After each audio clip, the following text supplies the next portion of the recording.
Hi everyone, welcome to my video called Creating a Cited Chart for a Genealogy Report. I'm Lisa Stokes, the creator of Genealogy Source Citation Simplified, and I'm glad that you're here to learn about citations. This video covers creating a cited chart for a genealogy report. This includes how to embed the footnote citations into the chart. So we're going to start out with a checklist that I created, and you are free to take a screenshot of this. So what I'd like to do is go through each of these steps by showing you a visual of each step as we're going through this video. So the first step is to create a chart, and you're going to use Word, click Insert and the Table, and then you will choose the configuration that you want. So here's my document, and here's step one to remind us we're creating the chart. It's called Table 4. And a description of it is that this chart summarizes important information about Charles Edward Gill, including his full name and a summary of all secondary birth information. We want to create a chart that makes it easy to see all the information and the sources all together. I'm going to situate this so you can see the top of the word bar. So we're going to go to the Insert option, and we're going to click on Table. And we're going to hover our mouse over the configuration that we want. We would like 5 columns, and about this many rows should do. So here is our table. We're going to work on setting up our chart or our table. So what we are going to do is start with our column headings. So we're going to add in record, the name, the birth date, the birthplace, and any notes that we might have. And I like to bold my column headings.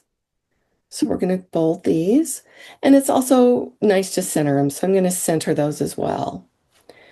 Additionally, we need to adjust the columns. You're just going to hover over that and adjust. We need to make a little bit more room for our notes column. So we're just dragging these where they need to be. And that should be about right. We might have to make some further adjustments as we move along. And then we want to add a title to the table. So we are going to right-click in this row, and that allows us to insert a row above. So we're going to insert a row above, and then it's already highlighted. If it's not, you're going to highlight, and we're going to right-click again, and then we click on Merge Cells. And that gives us a nice clean place to type our title. And the title we want is Summary of Charles Edward Gill's Birth Information. Okay, and another nice thing to do is to highlight that cell. If you highlight it, you can come up here and pick a color. I like to do a nice light gray, and that just helps the title of the chart stand out. Next, we're on step number 2, which is to fill in the chart information and also make sure that all the citations are ready to go.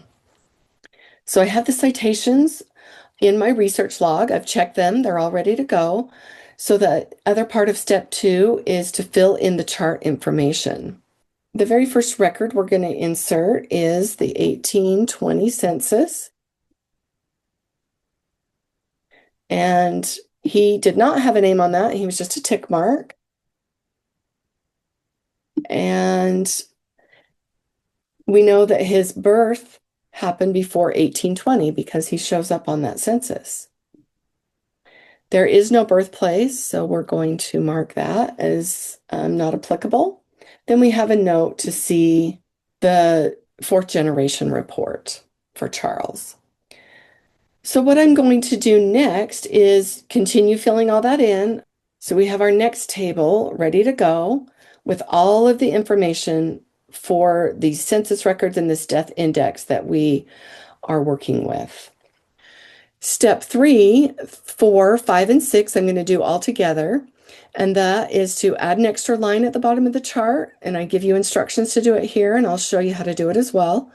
Step 4 is to merge those cells together. Again, I'll show you how to do that. Then we're going to count the total number of citations, and we're going to add our citation letters. You can go back to this checklist that you take a screenshot of if you need more help with that. So here we are with steps 3, 4, 5, and 6 listed at the top. Step 3 is to add a row at the bottom. So we're going to right-click on the bottom row. And when we do that, we can do Insert, add a row below. So we're inserting that row below. It's already highlighted. So we're going to right-click and merge cells. Now we have a nice, neat row to work with. And now we're going to count the number of citations that we need. So we need 1, 2, 3, 4, 5, 6, 7, 8. So in this merged cell, we are going to add the letters, and we need 8 of them. So we're going to do A, B, C, D, E, F, G, and H. Okay, so you can see that we have all of those ready to go to add in our citation. Now we're on step 7, which is 1 by 1, copy and paste each citation from the research log to the merged cell in the chart. And you want to make sure that you're using consistent spacing with this. I have another document, my research log over here, that I'm going to be copying and pasting. So we're going to start with the 1820 census. We're going to copy that citation from our log. And we're going to just come right here next to the A, and we're going to count 1, 2, 3, 4 spaces, and then we paste in our citation. And note that the citations are in a 9-point font, but these letters are in a 12-point font. And I'm going to leave them in a 12-point font for a specific reason. And that is when we do our superscripts, they'll be easier to read, which I'll show you in a few minutes. So let's just do one more. Okay, so now we're going to do the same thing. We're going to count 1, 2, 3, 4. We're going to add in that citation, and we are going to go back right in front of that period and just remove it. We want to make sure these all stay lined up. Almost looks like we could use another row there. Okay, those feel nice and lined up. Then we're going to add in C, D, E, and F. And every time we're adding one in, we're going to just make sure that we're keeping them all in the right order and adding them correctly. So here we have all of those citations added into our merged cell. Next, we're going to move on to number 8, add the superscript letters to the table where appropriate. And then step 9 is to superscript all the letters in the table. So here's our table. So we're going to start with step 8, which is to add the superscript letters to the table where appropriate. So we're going to add in an A, and then we're just going to superscript that. We're going to add in the B, and we're going to superscript that, and so forth. And then we're going to come down to the cell, and we're also going to superscript those. Just go down your page and add your superscripts until that's finished. And if you'd like to use the keyboard shortcuts in Word, the superscript shortcut on a Mac is Command, Shift, and then the plus button. On a PC, click Control plus Shift and then the plus button. As you add each superscript number, you want to double check that all your citations are lining up correctly and that you have the correct citation with A, B, C, D in both areas. So now I've superscripted all of the letters in the chart and in the merged cell, and you can see we have our finished table or chart with embedded citations. There's one more thing that I'd like to share with you, and that's a tip. If you're renumbering or relettering a previously footnoted chart, so one you've made before and all the footnotes went to the bottom of the page, you want to start with the bottom citation and remove each numbered footnote, then double check to ensure that the citations are still lining up, that A equals 1 and 2 equals B, or when you're starting from the bottom, like I recommend, that they line up with H equals 8, G equals 7, etc. This avoids getting confused when Word will automatically renumber citations when you remove one of them. So let me show you what I mean by that. If we come down here, and this is a chart where I actually had the original citations, and you can see that they're down here at the bottom of the page. If I remove citation number 1, you can see it automatically renumbered the second citation with 1. So then we go to the bottom, that 1820 census is removed, and number 1 is now 1830. So we're going to undo that. And now we have the number 1 is still the 1820 census, which is correct. That's what we want. We're going to renumber these to be A, B, C, D, E, etc. So what you're going to do is start at the bottom. We're going to remove number 8 first. And so we're going to take that, we're going to remove it, and we're going to do an H. And then again, we have to redo the superscript. So then all of these are still lining up, but we don't have an 8 down here now. And we can go to our chart, which the bottom part is right here, and H is still there where we need it to be.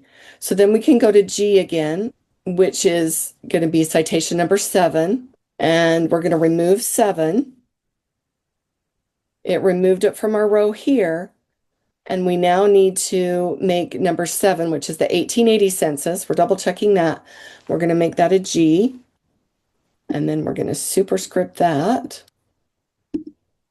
And so forth. And then you would continue doing that. And pretty soon all of the citations at the bottom of your page will be gone. So I want to show you a few things if you're going to do a chart in Google Docs. First of all, let's make a table. We're going to call it table 4. We could add in the description right here, which I'm not going to take time to do. You go to Insert, Table, and it's the same sort of thing. You're going to pick 5 columns, and this lets you pick about 8 or 9 rows. To merge that top cell, we're going to highlight them all. And then we're going to right click and merge cells. And then we could type our title. To center it, you're going to click on these 3 dots and you're going to go to the Align and Indent tab. And we're just going to click Center, center the information. To bold, we're going to highlight and click the B or use our keyboard shortcuts. So now that it's highlighted, we want to fill in this cell. We want to look for the little bucket that's tipping, and we're going to do background color, and we can make that a light gray. Then we need to add in our column heading. So we're going to do records, name, etc. Then it's the same thing. We're going to fill in, this is the 1820 census. And so forth. So pretend it's all filled in. Now we want to go to the bottom of the chart, and we're going to right click again, and we're going to do Insert Row Below. Let's pretend it's all filled in. And now we're going to highlight that again so we can merge it. We're going to merge cells. And then this is where we're going to count up. We had our 8 citations. So we're going to go A, B, C, D, E. And traditionally they're in a lowercase.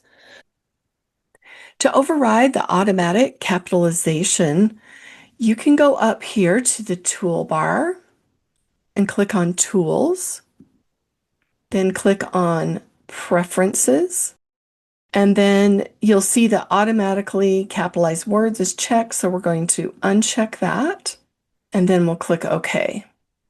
Now when we go back and we type A, and then we go down to the next line, the lowercase a will stay lowercase. So let's grab our citation from our research log, and I'm going to start right here, right after the A, count 4 spaces, and then I'm going to paste in the citation. Now we want to superscript.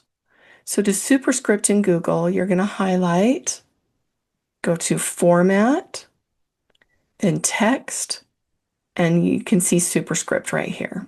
So we'll superscript that. Now we have a superscript small a right there.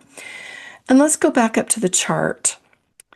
We're going to add our A in, and we want to superscript it. So we're going to highlight, but this time I'm going to use my keyboard shortcuts. On a Mac, it's Command period, and you can see it went superscript. If you're on a PC, it's Control period. And there are a few little tips to help you do superscript and build a chart with embedded citations in a Google Doc. Thanks for watching my video. If you'd like to learn more about genealogy source citations, visit my website and my blog. The links are in the notes below. Also, don't forget to subscribe and watch the other videos on this playlist and my other citation playlists. Thanks for joining me.